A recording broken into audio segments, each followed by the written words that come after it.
හාමුදුරුවනේ මම මගේ හදවතින් ප්‍රාර්ථනා කරනවා ලබන වෙසක් පොය වෙනකොට මේ චෛත්‍ය රාජානන් වහන්සේ සම්බුද්ධ ශාසනයට පූජා කරන්න ශක්තිය ධෛර්යය අපේ හාමුදුරුවන්ට ලැබේවා සාදු සාදු සාදු දිනෝ 1000ක් බුදුනු බුදු ශ්‍රී ලංකා වාසී ලෝක වාසී බුදුනු බුදු ජනතාවට වන්දනා මානයට පාත්‍ර වෙන්න මේ සෑරජානන් වහන්සේ ඉදිකරන්න ශක්තිය ලැබේවා සාදු කියලා ප්‍රාර්ථනා කරා.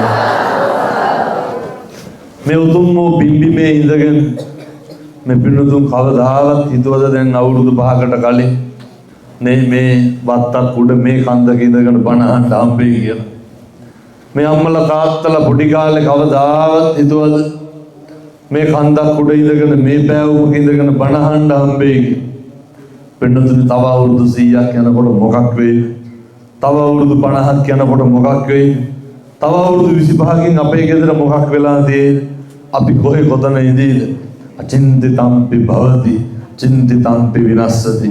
කවදාවත් මේ ලෝකෙ හිතන දේවල් වෙන්නේ නැහැ. වෙන්නේ මොකද්ද කියලා අපිට හිතා ගන්න හම්බෙන්නේ නැහැ. ඒ නිසා ඒ වගේ අස්තිර ඒ වගේ తాවකාලික තනක සමාජයක අපි මේ ජීවත් මගේ මිය පරලෝකීය අයියා වෙනුවෙන් අයියාගේ නාමයෙන් ඉතින් අයියා කොච්චර පින්වන්තද නේ. මෙතන කාගේවත් නමට පොතක් පුදලා තියෙනවා. ඉතින් මේ අයියා වෙනුවෙන් මෙතුමේ මම දන්නේත් නෑ දැකලත් නෑ මට හම්බෙලත් නෑ.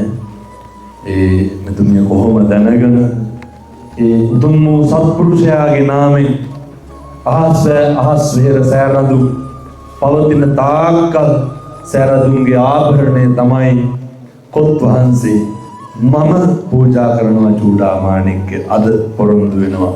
ඔය සෑරඳුන් වහන්සේට බබලේවා මතුමත්තේ කවදා හරි අයියට නිවන් දකින්න මේ පින් හේතු වාසනා වේවා සාදු කියලා ප්‍රාර්ථනා කරා.